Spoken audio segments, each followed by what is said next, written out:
Hello dear students, last video में अपन ने पढ़ लिया था हाइगेन का तरंग सिद्धांत और आज अपन पढ़ने वाले हैं हाइगेन के तरंग सिद्धांत द्वारा परावर्तन की व्याख्या। तो प्यारे बच्चों, पहले समझते हैं क्या होता है परावर्तन। आपने पढ़े थे लास्ट चैप्टर में परावर्तन के दो नियम। प्रथम नियम यह था कि जो आई होता है उसका मान आर के बराबर होता है, मतलब आपतन कोण का मान परावर्तन कोण के बराबर होता है। और अपना जो दूसरा नियम था वो ये था कि आपतित किरण, परावर्तित किरण और अभिलंब तीनों एक ही तल में क्या होते हैं, विद्यमान होते हैं, उपस्थित होते हैं। ओके, ठीक है। इन नियमों की क्या करनी है अपन को व्याख्या, किसके द्वारा? हाइगेन के तरंग सिद्धांत द्वारा। ठीक है। अगर आपका तरंग सिद्धांत नहीं पढ़ा हुआ तो पिछले वाले वीडियो में जाइए और तरंग सिद्धांत को पढ़कर आइए। ठीक है। देखो, यहां पर एक बात आपको समझनी है कि ये प्रकाश किरण है, ठीक है, तो तरंगागर कुछ इस प्रकार होगा। ठीक है। कहने का मतलब अगर प्रकाश किरण इस प्रकार ट्रेवल कर रही है तो तरंगागर इनके क्या होगा, परपेंडिकुलर होगा, मतलब लंबवत होगा। कहने का मतलब यह है कि तरंगागर प्रकाश किरणों के लंबवत होता है, या ऐसा कह दो कि प्रकाश किरण तरंगागर के लंबवत होती है। ठीक है। देखो प्यारे बच्चों, सबसे पहले आपको बनाना है डायग्राम। तो ये क्या है बताओ? परावर्तन कौन करता है? परावर्तन करता है समतल दर्पण। ठीक है। और भी करते हैं परावर्तन तो, परंतु यहां पर अपन काम में ले रहे हैं समतल दर्पण। या इसको मैं ऐसा बोल दूं, ये है परावर्तक पृष्ठ। इसको मैंने नाम दे दिया एम एन, और एम एन का मतलब क्या है? परावर्तक पृष्ठ। ठीक है। ये क्या है? परावर्तक पृष्ठ है, परावर्तक पृष्ठ। ओके। अब देखो, यहां से प्रकाश किरणें से आ रही है। ठीक है। तो बताओ ये कैसी किरण हुई? तो ये जो किरण है ये कैसी किरण है? आपतित किरण। ठीक है। इसको मैं ऐसे बना रहा हूं, ये प्रकाश किरण कुछ ऐसे आ रही है। ठीक है। ये क्या हो गई? आपतित किरण, और इसको नाम दे दिया बिंदु ए। ठीक है। ये इसके एक और ऐसी किरण आ रही है। ठीक है। ये भी कैसी किरण है? आपतित किरण। ठीक है। इन दोनों को मैंने ऐसे मिला दिया। ठीक है। ये इसके क्या होना चाहिए? परपेंडिकुलर होना चाहिए भाई। तो ये बन गया ए बी। तो एपी का मतलब क्या है? एपी यहां पर है समतल आपतित तरंगाकार। ठीक है, समझ गए ना? ये तल आपतित तरंगाकार प्रकाश किरणों की क्या है? लंबवत है। ठीक है, क्लियर।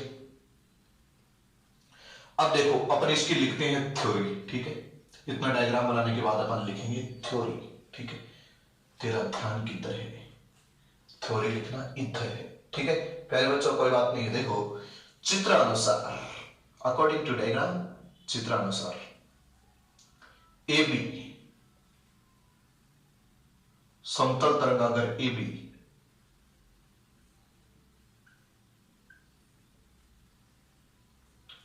परावर्तक पृष्ठ एम एन पर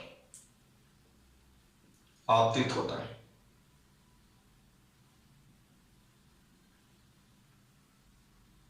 माना t बराबर 0 समय पर तरंगागर का बिंदु A,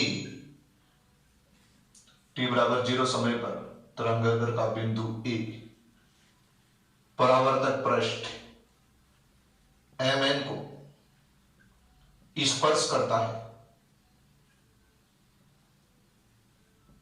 स्पर्श करता है तथा परावर्तित हो जाता है, परावर्तित हो जाता है। ओके। अब देखो, यहां पर समय कितना है? t बराबर 0। अब ये क्या करता है? ये वाली प्रकाश किरण, इसको मैं लिख दूं, ये क्या है? आपतित किरण। ठीक है। ये क्या है? आपतित किरणें, या इनको बोल दो आपतित किरण। ठीक है। ये जो है किरण, देखो ये तो यहां पर टकरा गई और इधर क्या हो जाएगी? परावर्तित। कॉमन सेंस की बात है सर, जो इधर से आएगी वो ऐसे परावर्तित होगी। ठीक है, क्योंकि समतल सतह है। फिर देखो, यहां से अपने क्या किया? ये प्रकाश किरण कुछ इस प्रकार चलेगी। ठीक है, क्लियर इतनी बात? ये प्रकाश किरण बिल्कुल सीधी जाएगी। ठीक है, ऐसी। ठीक है। और यहां पर जाकर टकराएगी। ये क्या हो गया? ए डैश। ठीक है। ये बिंदु क्या है? ए डैश। तो ये इसकी दूरी कितनी हो जाएगी? वीटी। मैं मैंने मान लिया कि इस माध्यम में चाल v है और यहां से यहां तक आने में समय कितना लेती है, t लेती है। ये प्रकाश किरण यहां से मतलब बिंदु a से a डैश पर पहुंचने में कितना टाइम लेती है, t समय लेती है। तो ये डिस्टेंस कितनी हो जाएगी, तो आपको पता है स्पीड इनटू टाइम क्या होता है, डिस्टेंस होता है, ठीक है। तो ये डिस्टेंस हो जाएगी vt। ओके, तो अपन क्या लिखेंगे, बिंदु b t समय पश्चात, बिंदु b t समय पश्चात vt दूरी तय करके तरंगागर की परावर्तक पृष्ठ mn की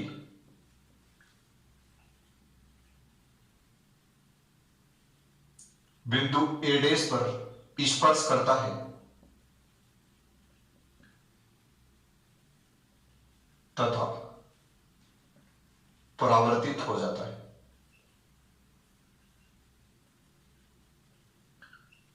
अतः बी ए डैश बराबर VT, this is equation number first, ठीक है।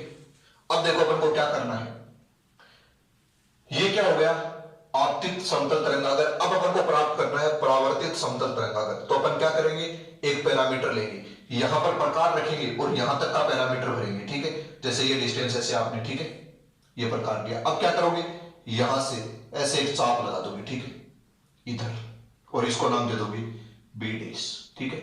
क्या करोगे, इस चाप से स्पर्श रेखा खींचोगे, ठीक है, ऐसे। क्लियर इतनी बात। वैसे तो ये भी चाप है सर, वीटी त्रिज्या का, आप यहां से ऐसे चाप लगा सकते हो। जब यहां पर आप पैरामीटर रिकॉर्ड करते हो तब आप ऐसे आर्क लगा सकते हो, ठीक है। अब इस चाप और इस चाप को आप स्पर्श रेखा द्वारा मिला दोगे तो ये क्या बन जाएगा, द्वितीयक तरंगागर। अपने पढ़ा था सर हाइगेन के तरंग सिद्धांत में कि द्वितीयक तरंगिकाओं के आगे के पृष्ठ पर खींची गई स्पर्श रेखा नए तरंगागर का निर्माण करती है, ठीक है। तो अब क्या करेंगे, समझ में तो आगे बात, क्या करेंगे, यहां से यहां तक आप पैरामीटर लेंगे, फिर यहां पर रखकर क्या लगा देंगे, चाप लगा देंगे, ठीक है, और इसको ऐसे मैच कर देंगे। ये जो बिंदु बी डैश है इसको किससे मिला देंगे, ए से मिला देंगे, ठीक है। तो ये कुछ इस प्रकार, और यहां से ये जो किरण है ये कुछ इस प्रकार ट्रेवल करेगी, तो ये क्या हो जाएंगी सर, परावर्तित किरण, ठीक है। और अगर मैं बात करूं ए डैश बी डैश की, तो ए डैश बी डैश क्या है, समतल परावर्तित तरंगागर, ठीक है। पहले बच्चों मैं आपसे पूछूं कि ये एंगल कितने डिग्री का है, ये वाला एंगल, तो आप कहोगे सर 90 डिग्री का। क्यों, क्योंकि तरंगागर जो है आपतित किरण के साथ कितने डिग्री का एंगल बनाता है, 90 डिग्री का। मैं आपसे पूछूंगा कि ये एंगल कितने डिग्री का है, तो ये भी 90 डिग्री का। ऐसा क्यों, क्योंकि वापस वही बात है, ये क्या है, तरंगागर, और ये क्या है, किरण। तो प्रकाश किरण के साथ तरंगागर 90 डिग्री का एंगल बनाता है, ठीक है।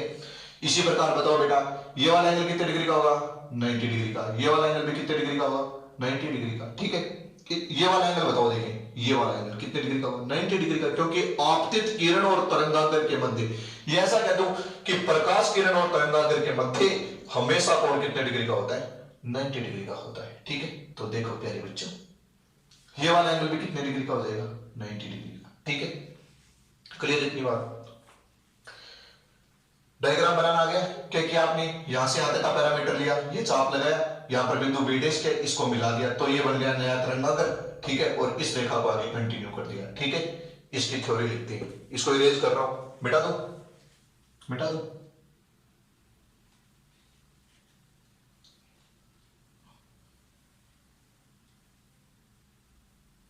अब ऐसा लिखेंगे कि नया तरंगागर, नया समतल तरंगागर प्राप्त करने के लिए, नया समतल तरंगागर प्राप्त करने के लिए बिंदु ए से विट्टी दूरी का चाप लगाते हैं तथा बिंदु बी डैश प्राप्त करते हैं, ठीक है। अब देखो आपके दिमाग में एक बात आई होगी कि सर आपने ये चाप इधर ही क्यों लगाया, इधर भी लगा सकते थे, इधर भी लगा सकते थे, इधर भी लगा सकते थे, आप चाहे पूरा सर्किल बना सकते हो, परंतु आपने पढ़ा था कि कोई प्रकाश किरण ऐसे आपतित होती है तो ऐसे क्या हो जाती है, परावर्तित हो जाती है। ठीक है सर, इस कारण कॉमन सेंस की बात है कि जो इधर से किरणें आएंगी वो इधर ही जाएंगी। ठीक है, इसलिए मैंने इधर ये चाप लगाया है। ओके, बी डैश प्राप्त करते हैं तथा बी डैश को ए डैश से मिलाते हैं। बी डैश को ए डैश से मिलाने पर नया समतल, नया परावर्तित समतल तरंगागर ए डैश बी डैश प्राप्त होता है। ठीक है, तो मैं ऐसा लिख सकता हूं ए बी डैश की डिस्टेंस कितनी होगी, तो ये भी वीटी होगी क्योंकि आपने वीटी दूरी का चाप लगाए, तो ये भी क्या हो जाएगा VT, this is equation number 2। Okay gentleman, ठीक है। अब आपको मेरी बात को समझना है। देखो प्यारे बच्चों, इसको भी रेज कर रहा हूं, ठीक है। बेटा तो वीडियो को पॉज कीजिए और फटाफट नोट कीजिए। ओके, देखो प्यारे बच्चों, देखो आपतन कोण की डेफिनेशन, किसकी डेफिनेशन, आपतन कोण की डेफिनेशन आप और हम पढ़ते आए हैं कि आपतित किरण और अभिलंब के मध्य बना जो एंगल है उसी को क्या कहते हैं, आपतन कोण कहते हैं। क्या कहते हैं, आपतन कोण। ओके, ठीक है। क्या कह सकते हैं कि आपतित किरण और अभिलंब के मध्य बने कोण को क्या कहते हैं, आपतन कोण कहते हैं। ओके, तो देखो यहां से अपन क्या करेंगे, एक अभिलंब बनाते हैं। ठीक है सर, क्या बनाते हैं, अभिलंब। ये क्या है, आपतित किरण, तो ये वाला एंगल कितना हो जाएगा, आई। ठीक है, थोड़ा दिमाग लगाना बेटा, क्या हो जाएगा, आई। ठीक है, ये वाला एंगल कितना हो जाएगा, तो ये वाला एंगल हो जाएगा 90 माइनस आई। समझो बात को, देखो ये टोटल एंगल 90 डिग्री का है बेटा, क्योंकि ये क्या है, आपतित किरण, और ये क्या है, तरंगागर। इसके मध्य बनने वाला एंगल कितने डिग्री का, 90 डिग्री का। ये आई तो ये क्या हो जाएगा, 90 माइनस आई। ठीक है सर, पर एक और दिमाग लगाओ बेटा। ठीक है, देखो ये वाला एंगल कितने डिग्री का होना चाहिए, 90 डिग्री का सर। यहां से लेकर यहां तक का एंगल, देखो ये अभिलंब और ये परावर्तक पृष्ठ, तो ये एंगल कितने डिग्री का होना चाहिए, 90 डिग्री का। ये 90 माइनस आई तो ये कितना हो जाएगा, आई। ठीक है, ये बात समझो, ये वाला एंगल हो जाएगा आई। दोबारा समझो, ये है आई तो ये क्या हो जाएगा, 90 माइनस आई, क्योंकि ये वाला एंगल कितने डिग्री का है, 90 डिग्री का। परंतु देखो परावर्तक पृष्ठ से अभिलंब का कोण, थोड़ा दिमाग लगाओ बेटा, परावर्तक पृष्ठ का अभिलंब से कोण कितने डिग्री का होता है, 90 डिग्री का। ये 90 माइनस आई मतलब ये तो आई हो गया। ठीक है ना, अरे बोलो। अब देखो इसी प्रकार यहां पर करते हैं सर। ठीक है, ये क्या है, अभिलंब। अभिलंब और परावर्तित किरण के मध्य बनने वाला कोण क्या होता है, परावर्तन कोण। ये कितना हो गया, और। ठीक है, ये एंगल कितने डिग्री का है सर, दिमाग लगाओ, ये तो 90 डिग्री का है। इसका मतलब ये वाला एंगल 90 माइनस आर। ठीक है, अरे बेटा ये टोटल एंगल 90 का, ये आर तो ये 90 माइनस आर। ये क्या है, परावर्तक पृष्ठ, और ये क्या है, अभिलंब। अभिलंब परावर्तक पृष्ठ कितने डिग्री का कोण बनाता है, 90 डिग्री का। तो ये क्या है, टोटल 90। ठीक है, ये क्या है, 90 माइनस आर, मतलब ये कितना हो गया, और। अरे सर मैं बताता हूं, अगर आपको ऐसे नहीं पता चलता तो देखो, अभिलंब और परावर्तक पृष्ठ के बीच का एंगल कितने डिग्री का है बेटा, 90 डिग्री का। ठीक है, तो ये टोटल एंगल कितने डिग्री का है, 90 डिग्री का। ये वाला कितने का है, इसका मतलब एक काम करते हैं सर, अगर आपको ऐसे नहीं समझ में आता तो इस एंगल को एक बार मैं मान लेता हूं अक्स। ठीक है, ये वाला एंगल आर, ये 90 माइनस आर, ये वाला एंगल 90 डिग्री, तो ऐसा लिख दो 90 डिग्री है वो है 90 माइनस आर प्लस अक्स। सही तो है सर, 90 डिग्री बराबर ना, ये भाई ये एंगल मेरे को चाहिए, ये 90 माइनस आर है, और ये टोटल एंगल कितना है, 90 डिग्री। तो यहां से आर की वैल्यू निकालो, तो आर की वैल्यू किसके बराबर आ जाएगी, अक्स के बराबर। ठीक है, इसका मतलब अक्स किसके बराबर हो गया, आर के बराबर हो गया।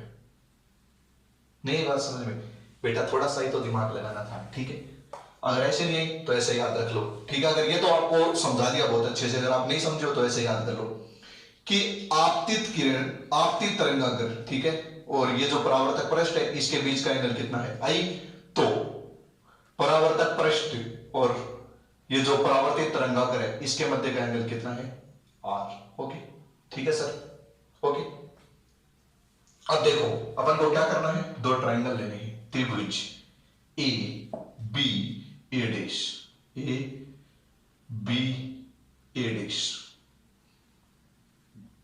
एक और भी लेना है सर त्रिभुज A B dash A dash, A B dash A dash में, ठीक है। अब देखो प्यारे बच्चों, ये वाला एंगल 90 तो ये वाला एंगल भी 90, ठीक है। अब इसको मिटा रहा हूं एक बार, जो मेरे काम के नहीं ना, उस एंगल को मिटा रहा हूं भाई, ठीक है। अब देखो आप, ये दो त्रिभुज है, तो ए बी ए डैश मिल गया, एक और क्या चाहिए, A B dash A dash, A B dash A dash. ये 90 ये 90 दोनों बराबर है ना सर, तो इस एंगल को पढ़ना है। पढ़ने का मतलब जिस त्रिभुज के अनुसार पढ़ना है, जिस एंगल को अपन पढ़ते हैं उसको बीच में रखना है बेटा। तो बताओ क्या लिखूंगा, कोण ए बी ए डैश, ठीक है, बराबर होगा किसके, इस कोण के, तो A B dash A dash, A B dash A dash. आप इसको ऐसे भी लिख सकते थे, A dash B dash A, जिसको पढ़ना होता है उसको बीच में रखना है बस, बराबर बोलो 90 डिग्री, ठीक है। चलो दूसरे की बात करते हैं, ये डिस्टेंस कितनी है, बी वीटी, और ए बी डिस्टेंस भी कितनी है, वीटी, तो ऐसा लिख दो, बीई बराबर A B dash equal to VT, ठीक है। और ए ए डैश बराबर है ए ए डैश के। ये कैसे है, उभयनिष्ठ भुजा, ठीक है। तो ये भुजा कोण भुजा से कैसे हो गए, सर्वांग त्रिभुज। अतः त्रिभुज ए बी ए डैश व त्रिभुज A B dash A dash कैसे त्रिभुज है, सर्वांग समत्रिभुज है, ठीक है। कैसे त्रिभुज है, सर्वांग समत्रिभुज, ओके। अब देखो सर्वांग समत्रिभुज है, अतः इनका ये वाला एंगल भी बराबर होगा, ठीक है, ये वाला एंगल, तो बी ए ए डैश, बी ए ए डैश बराबर होगा किसके, बी डैश ए डैश ए, ठीक है। तो इसकी जगह पर मैं क्या लिख सकता हूं, कोण आई बराबर कोण आर, यही परावर्तन का नियम है, ठीक है। अगर आपका आई और आर में कंफ्यूजन हो रहा है यहां से, तो ऐसा याद रख लो कि आपतित तरंगाग्र और परावर्तक पृष्ठ के मध्य जो एंगल है उसको क्या कहते हैं, आपतन कोण।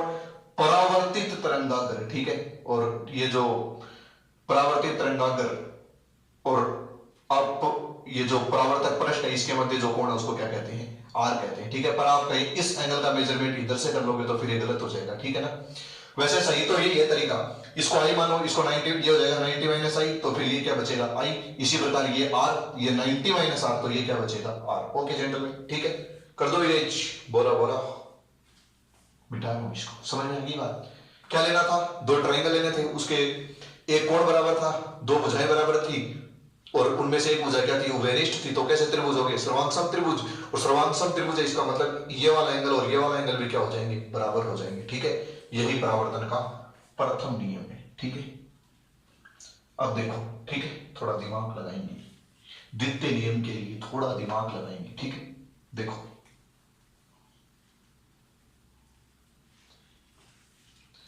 प्यारे बच्चों,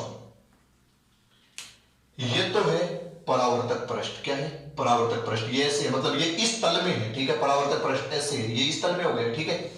और ये जो है प्रकाश किरण, ये इस तल में, इस तल का मतलब जो प्रकाश किरण है वो बोर्ड के तल में है। आप कागज पे चित्र बनाओगे, इसका मतलब मैं क्या कहूंगा कि कागज के तल में है। देखो एक बार इधर, ये क्या है परावर्तक पृष्ठ, ये क्या है तरंगाग्र, ठीक है। और ये जो प्रकाश किरण है ये इसी तल में है, मतलब बोर्ड, ये देखो बोर्ड, ये क्या हो गई प्रकाश किरण, और प्रकाश किरण के तरंगाग्र क्या होता है लंब, मतलब ये जो बोर्ड का तल है इसमें तो है प्रकाश किरण, तो तरंगाग्र इसकी क्या होगा लंब, ठीक है सर। अरे बोलो, तो मैं ऐसा कह सकता हूं, देखो कि क्या लिखूंगा, आपतित किरण कोमा परावर्तित किरण व अभिलंब, तीनों एक ही तल, और एक ही तल भी कौन सा, कागज के तल। और मैं ऐसा लिखूंगा, मैं लिखूंगा बोर्ड के तल में, और आप क्या लिखोगे सर कागज के तल में, क्योंकि आप डायग्राम कहां पर बनाते हो, कॉपी में। एक ही तल में स्थित है, यही परावर्तन का द्वितीय नियम है। ठीक है, अब आप ऐसे कंफ्यूज बताओ ना कि प्रथम नियम तो ये होता है, ये द्वितीय नियम होता है। सर ये वैसे मैंने नंबरिंग ही दी है, ठीक है, किसी को भी फर्स्ट बोल दो, किसी को भी सेकंड बोल दो, इसका फर्क नहीं पड़ता। ठीक है, देखो दोबारा समझो, ये क्या है, बोलो, तरंगाग्र। ठीक है, ये क्या है, इस बोर्ड के तल के लंब, मतलब जो किरण होगी, देखो ये क्या है, तरंगाग्र। बेटा प्रकाश किरण तरंगाग्र के लंबवत होती है। ठीक है, मतलब ऐसे, इसका मतलब जो किरण है वो किसमें, बोर्ड के तल में। ठीक है, यह अभिलंबी कौन से तल में, बोर्ड के तल में, और ये परावर्तित किरण भी क्या है, बोर्ड के तल में। जबकि मैं ऐसे भी लिख सकता हूं, देखो सर अगर आप थोड़ा बहुत दिमाग लगाएंगे तो एक बात और भी लिख सकता हूं मैं, क्या, आपतित तरंगाग्र, आपतित तरंगाग्र, ये हो गया आपतित तरंगाग्र, इस तल में है सर। ठीक है, परावर्तक पृष्ठ भी इस तल में है। ठीक है, ओके, और परावर्तित तरंगाग्र भी इस तल में है। आपतित तरंगाग्र, परावर्तक पृष्ठ, और एक और क्या हो गया, परावर्तित तरंगाग्र, तीनों भी एक ही तल में है, एक ही तल। परंतु ये तल क्या है बताओ, बोर्ड के तल के लंबवत। ठीक है, आप तो इतना समझो सर, देखो ये तरंगाग्र है। ठीक है, प्रकाश किरण हमेशा तरंगाग्र के लंबवत होती है। ठीक है, तो तरंगाग्र ऐसे तो प्रकाश किरण ऐसे बनेगी। ठीक है, इसका मतलब तरंगाग्र इस तल में है, तो फिर जो किरण होगी वो बोर्ड के तल में हो जाएगी। समझ गए ये बात। ठीक है, आपको इतनी बात लिखनी थी। आपतित किरण, परावर्तित किरण और अभिलंब तीनों एक ही तल में, कौन से तल में है, कागज के तल में। ठीक है, और अगर आप ऐसे भी लिख सकते हो कि ये तरंगाग्र और परावर्तक पृष्ठ ये कौन से तल में है, कागज के तल के लंबवत तल में। सर अभी तो आपने चेक किया था, ये क्या है, तरंगाग्र ऐसे, ये भी इस तल में है और ये भी इस तल में। इसका मतलब ये तो सेम तल में हो गए ना, कौन से तल में, बोर्ड के तल के लंबवत। आपतित किरण, परावर्तित किरण और अभिलंब ये कौन से तल में है, बोर्ड के तल में स्थित है। ठीक है, अगर आपको नहीं पता तो बस आपको इतनी लाइन याद रखनी कि आपतित किरण, परावर्तित किरण और अभिलंब तीनों एक ही तल में स्थित होते हैं। थैंक यू दोस्तों, नेक्स्ट वीडियो में करेंगे अपन अपवर्तन की व्याख्या। देखते रहिए पारिक फिजिक्स वाला। धन्यवाद।